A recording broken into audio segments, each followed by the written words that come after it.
Hey guys, Dawn from the Geek Duo here, and today I'll be bringing you my reaction to My Hero Academia Season 8, Episode 10, titled The Girl Who Loves Smiles. The struggles against the villains may be over, but Izuku and Ochako still have some internal demons to face. And this episode almost didn't come out on time, because when I loaded up Crunchyroll this morning to do my reaction, the site was down, and was down for several hours. So now I'm coming in an hour and a half before this is meant to be released, and luckily it's working again. So, yay. Anyway, in the last episode we got the finalization of the Todoroki story. We also got the graduation of the Year 3 students, Class 1A becoming Class 2A, getting Shinzo at the loss of Aoyama, and Deku is revealed to only have embers left to Bakugo. So, this one says it's going to be dealing with Ochako and Izuku's remaining demons. The thumbnail says one way, the title says the other, so I'm expecting an even split. But let's get this started in 3, 2, 1, go. It didn't. I did start.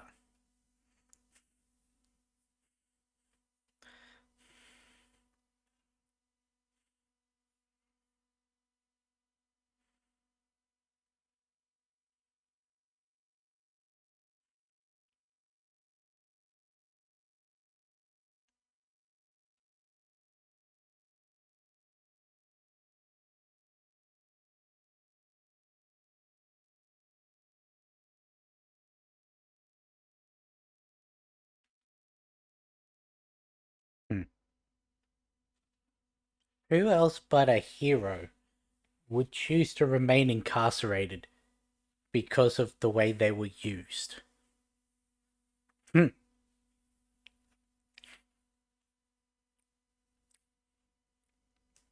That was a fun interaction to let the taxpayers pay and then villain.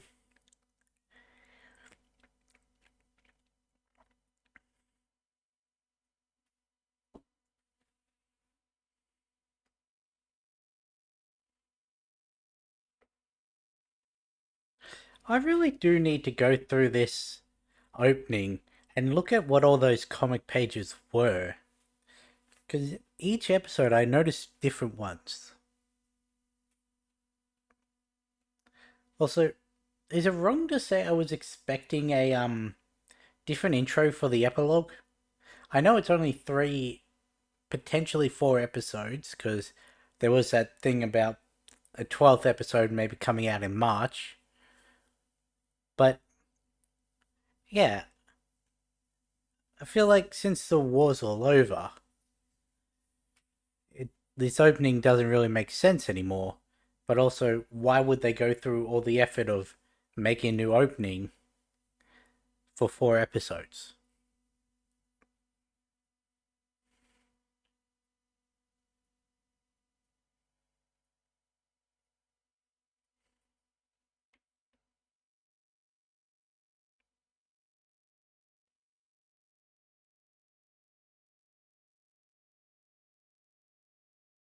Who was Tomura Shigaraki?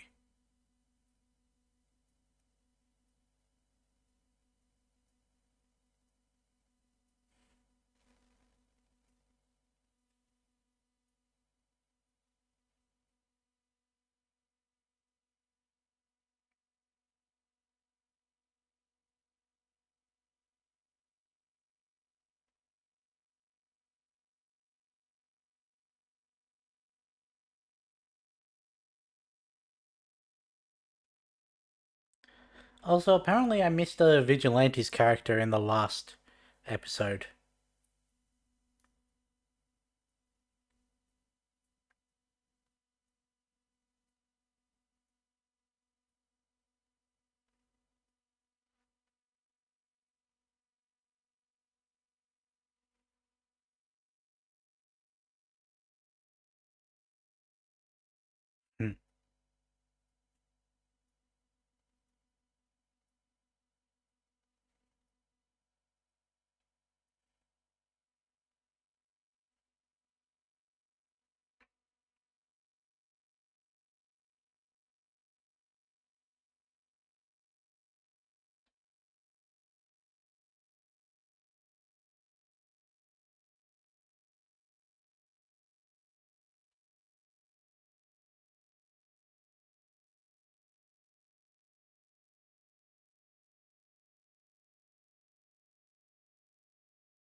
He asked me to tell you that.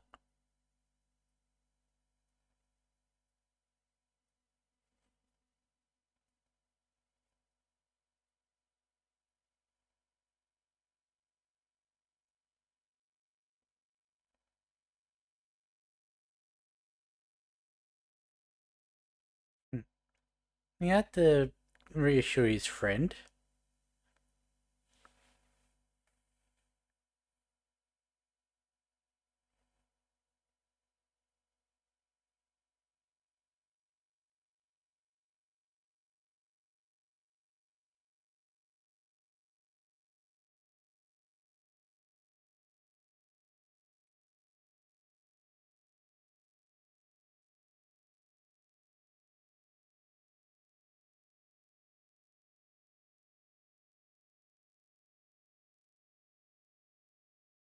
Hmm.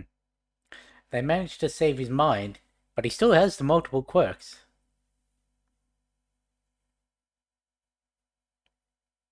which makes him one of the most powerful people alive at the moment.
At that point, no.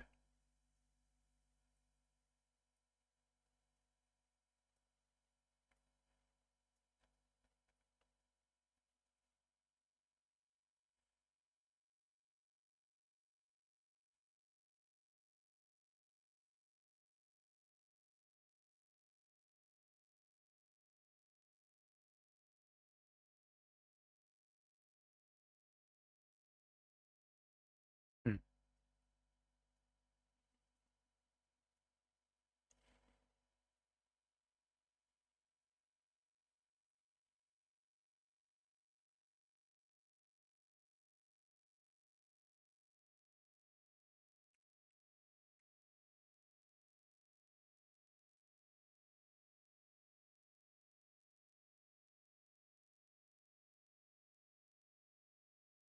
Those who were there won't forget, but who's to say future generations won't?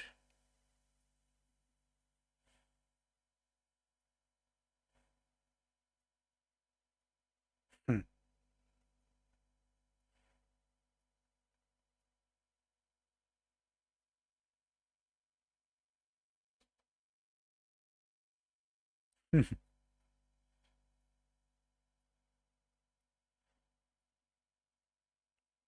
That's a good way to look at it.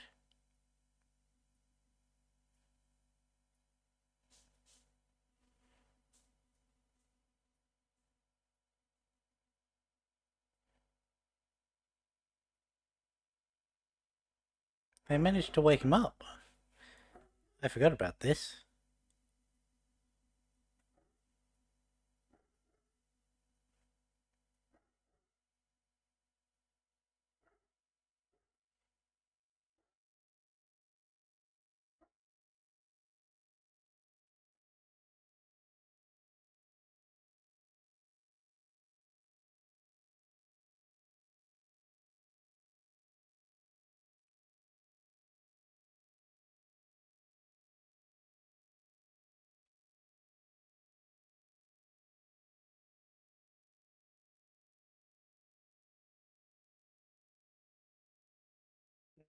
I don't think again, I don't think they know what really causes forgetfulness. because I don't think Eri's gonna forget Overhaul. Forgot his code name.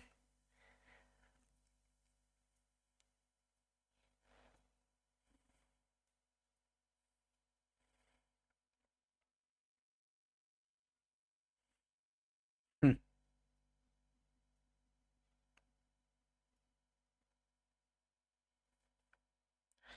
Well, I mean, he has the authority to probably change the way hero licensing is done.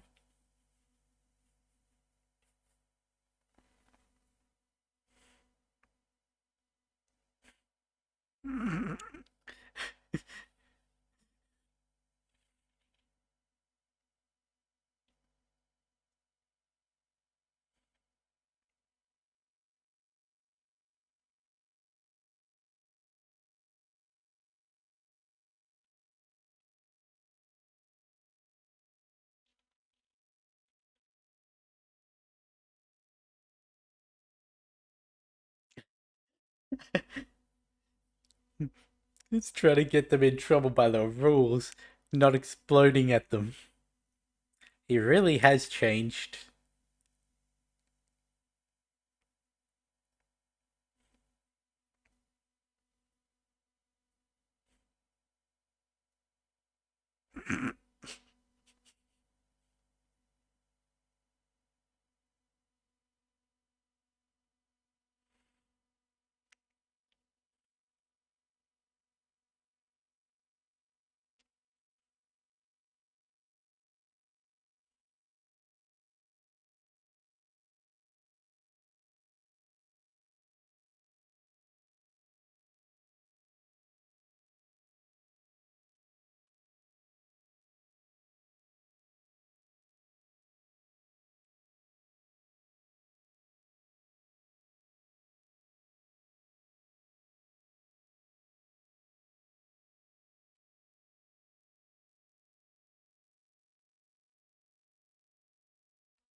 Hmm. Yeah, being unusually quiet, Uraraka.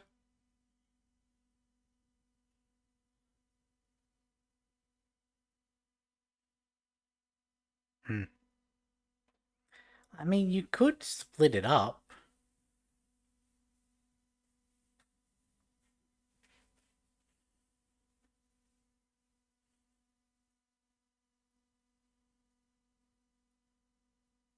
That Sonic looking motherfucker.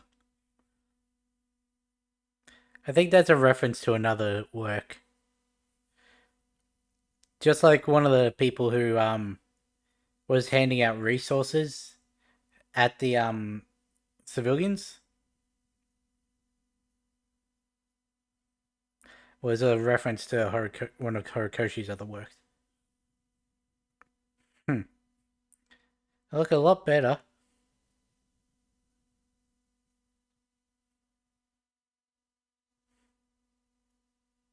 Hmm.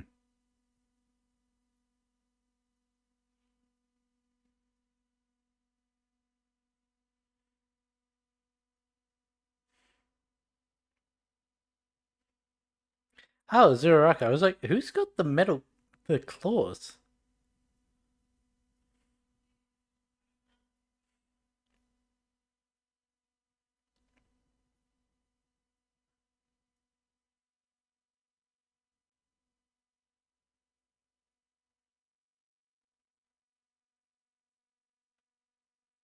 That is very different opinion from the last war.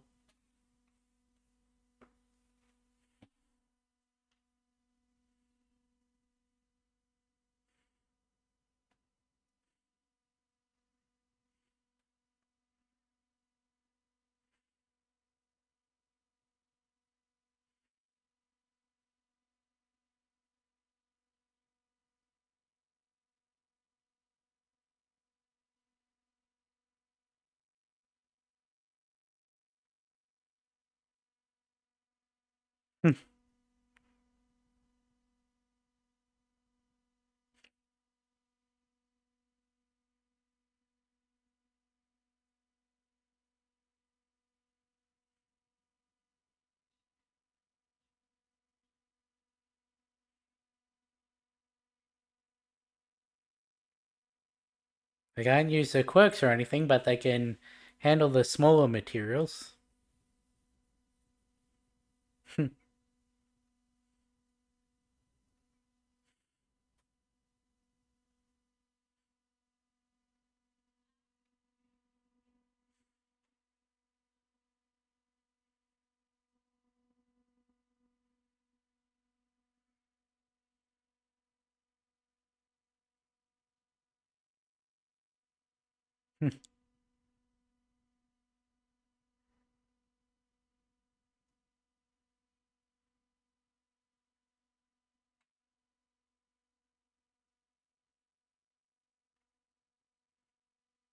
She seems a little different.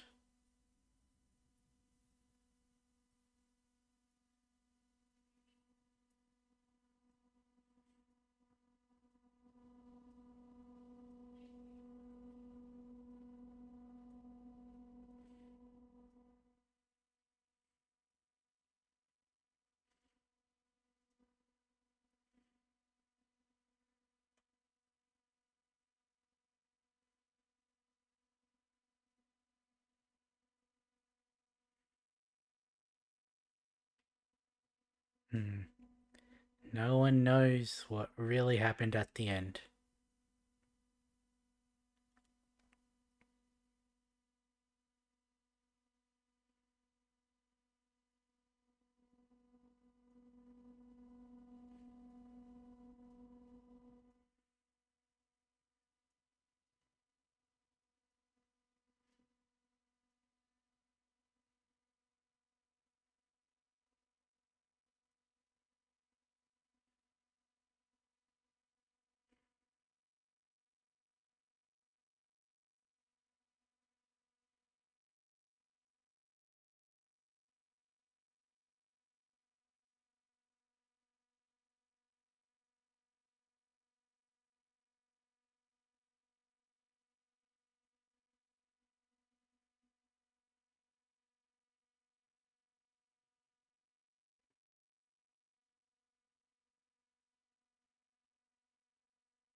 I'm pretty sure this was that whole thing with Uraraka was at the end.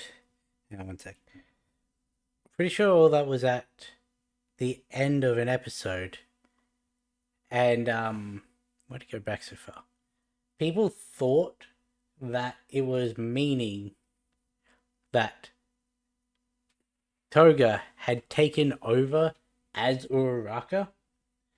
Like she'd had yet another, not quite awakening, but she'd managed to become Uraraka, and because she took out the only person who was nice to her in the end, she wanted that person to live on rather than the memory of Toga. I never got that when I was reading this chapter, but um I saw a lot of people discussing that, and I wanted to clarify it because it did see. I know this is actually using the same words or about the same, but it again, hearing it gives a different. Vibe isn't quite the word that I use, but gives different feelings, and yeah, it did sort of feel more from this that it was leaning towards the whole Uraraka is actually Toga in disguise, not it's just Uraraka remembering Toga for what she did. Wanted to clarify that. But let's get back to it. Why did it not play? Neither the oh, because they hit the wrong button.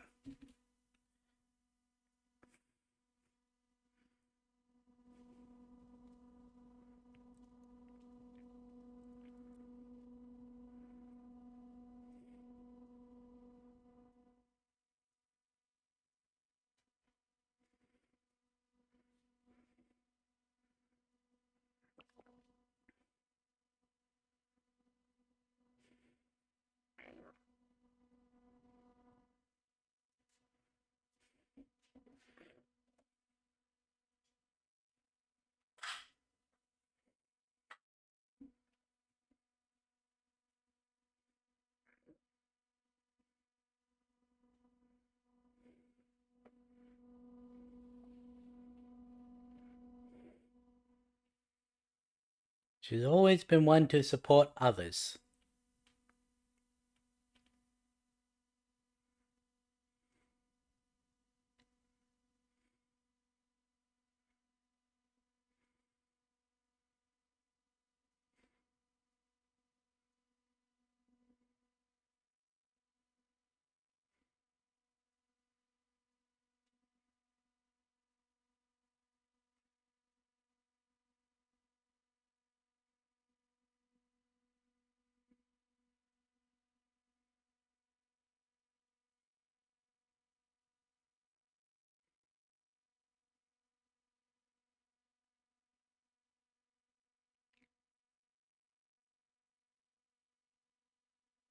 He looks so much older without the jacket on.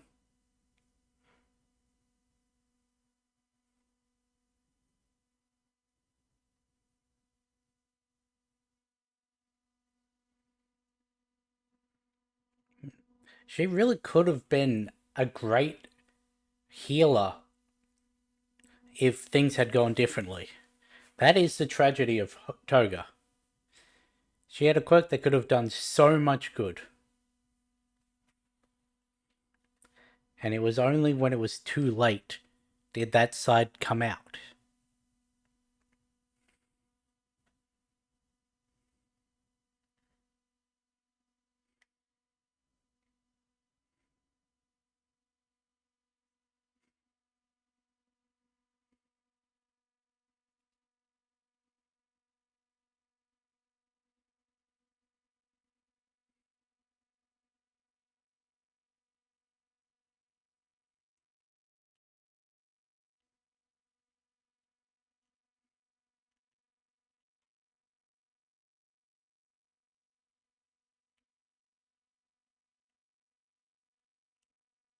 Even Shinzo's there.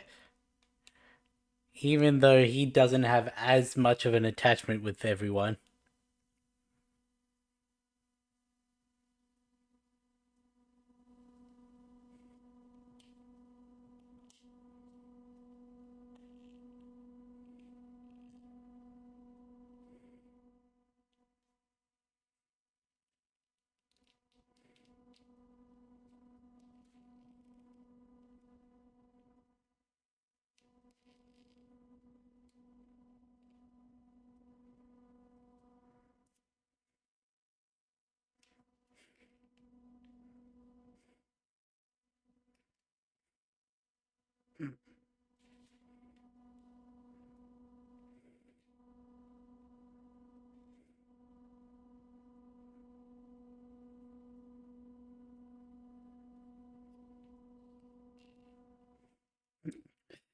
Of course, he got his own statue.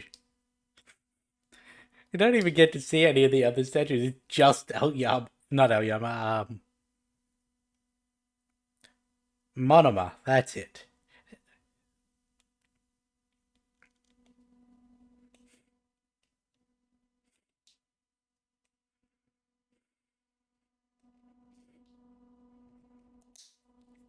Uh,